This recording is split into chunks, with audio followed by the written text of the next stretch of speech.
Hello, everyone. Thank you guys for coming out today. Really excited to talk about this issue that's so important to so many of us. First, I just want to introduce myself. My name is Camden Layton.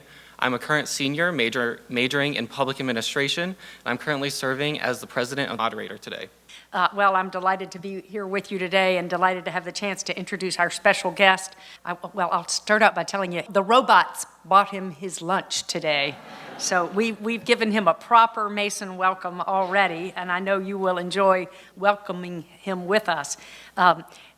I have to take just the minute to brag on Mason, particularly as we're talking about college affordability. We are a student body, as you know, largely comprised of folks who don't come from a lot of wealth. We are over a third of our student body is first-gen college students. Almost a third of our student body are students who are eligible for Pell grants, students from lower income backgrounds, students with lots of need, and the great thing is that we take them on here at Mason to great graduation rates, to great jobs throughout Northern Virginia and the United States and the world. And one of the more extraordinary facts, and I'll just brag about this one, is that we have an extremely low student loan default rate. We are lower, way lower than the national average. We are lower than the average of the doctoral institutions across the Commonwealth, despite the fact that we're in one of the most expensive areas in the nation and serving students from low-income backgrounds to such a high percentage. So that's a really, really strong bragging right. It does not mean, Senator Warner, that we don't have a college affordability problem. We absolutely do, because of the students we're serving and because of the high-quality work we're doing with them. But because we are able to get them to such successful positions, we have a default rate of 2-point-something or other percent, which is really, really remarkable. We are so blessed today to have a great leader in higher education. Senator Warner started doing great work on higher education long before his current position when he was governor of Virginia, and has continued a focus on higher education affordability and other important issues in the higher ed space throughout his career in state government and now as a United States Senator. He's been a great partner to us here at Mason and a great champion for higher education everywhere. In addition, you should know he is my friend. I like to say, for today anyway, he is my favorite United States Senator for Virginia, my favorite former governor of Virginia, the senior senator from Virginia to the United States Senate, His Excellency Mark Warner. Thank you. Love to share a little bit of a kind of a macro idea I've got on what we ought to be doing in terms of our economy. And then really we'll reserve most of the time for taking your questions and trying to get into a conversation. So I do think, we do need to look, though, at how we can refinance student debt down to a manageable level. On a specific legislation, let me give you 3 or 4 examples. One, we already have existing in the law. If a company wants to send you back to get further education, that company can use up to $5,250 a year to send you back to Mason to get further education, and the company gets to use pre-tax dollars to send you back. It's a great incentive for the company. It's great for people who want to go back and continue education. One of the things to me that seems like it should be a no-brainer is if we allow companies to send you back to school with pre-tax dollars, why shouldn't we allow a company to use pre-tax dollars to pay down your student debt? One new tool that's not an aspirational promise, but something we can actually do, number one. Number two, I've got bipartisan legislation as well that says we ought to explore, and this is, again, not a perfect solution for everyone, something called income share agreements. Have many of you heard of these? Which basically says you enter into a deal, oftentimes with the foundation, that says, you will guarantee X percent of your income to pay back your student debt. And if you don't make at least 200% of poverty, if it takes you a little bit longer, you don't have to pay that down. On the other hand, if you make a lot of money, it's almost like a venture capital notion of some enterprise is going to invest in you, then you pay a little bit more. And trying to get the balance right is what we're still working through. But this idea of kind of shared responsibility on paying back student debt, I think is an idea worth pursuing.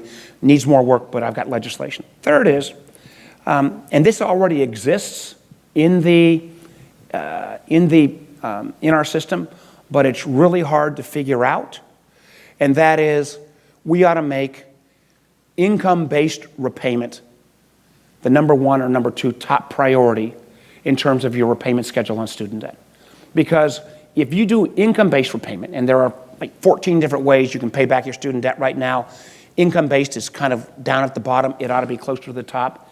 If you have an income-based repayment plan, that will give you the flexibility and freedom to go out and try to be an entrepreneur and fail, as I did, or go out and work for an NGO, or go out and work as a teacher. I think it is an area that really needs a lot more focus, a lot more attention. And again, that's bipartisan as well. Okay, thank you, Senator. So I have a couple questions that were pre-submitted by our audience members. The first one is going to be about student financial literacy. What is your opinion about students' financial literacy before they take out federal loans? Yeah, this is I forget the name of the bill that we've got. It's a bipartisan bill that basically says in high school there ought to be financial counseling. A little bit of what the problem has been from the overall sector at both the state and federal level. The support for higher education, doesn't matter Democrat or Republican, has unfortunately been going down. Costs of higher education have been going up. It's not really the reason why there's not been more outrage about the public support for higher education going down, although I would argue I made the largest investment in Virginia history when I was governor in terms of education, is that we've made it much, much easier for people to fill the gap between what they can afford and what the state supports with student debt. But as the question implies, if you end up taking out a bunch of student debt and you never read the forms, and then you suddenly realize, oh my gosh, I now got $800, $900, $1,000 a month or more of debt payments, that leaves you paralyzed in terms of what your choices will be.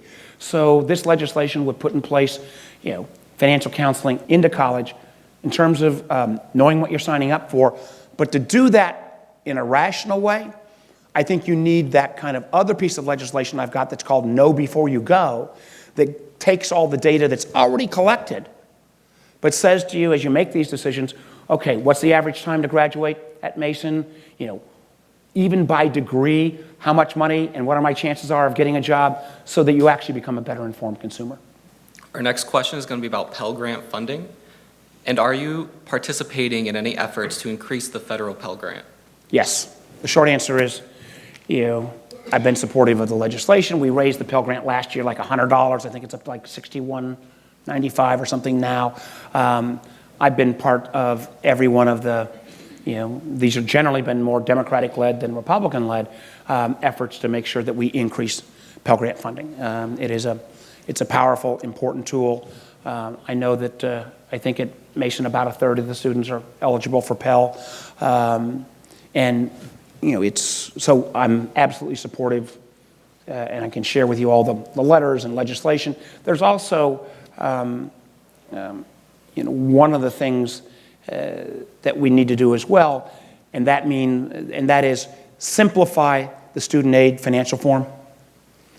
I've got some legislation that would take it down to about 2 questions rather than the reams and reams of information. It should not be as complicated as it is to even figure out whether you qualify for student aid. Our next question is going to be about support for non-traditional students. The Commonwealth of Virginia has almost 1 million residents who have some college credits and no degree. We need to help students at any age return to college and complete degrees if they have stopped out. What efforts would you support to provide financial assistance and other support services for these Virginians? Well, let me give you a 2-part answer on that. It's great that people go into college. Candidly, I don't think 4-year college is necessarily the right choice for every student. And the people who really kind of get hurt by the system is if you go 3 years at Mason or UVA and then you drop out, all you end up with is no certification or nothing of value that's going to add to your value in the workplace. Yet you're going to end up with a ton of debt. So the legislation I've got would say it's kind of a reverse transfer act that says if you started a 4-year drop out, have problems, and you want to go back and finish at a community college, we can make what's called, and this is sometimes hard to negotiate with the four-year institutions, but you've got to allow those credits to count so that you can actually get that degree requirement. It gets into a lot of technical stuff here, but I absolutely support that idea of being able to go back and finish at another institution, number one.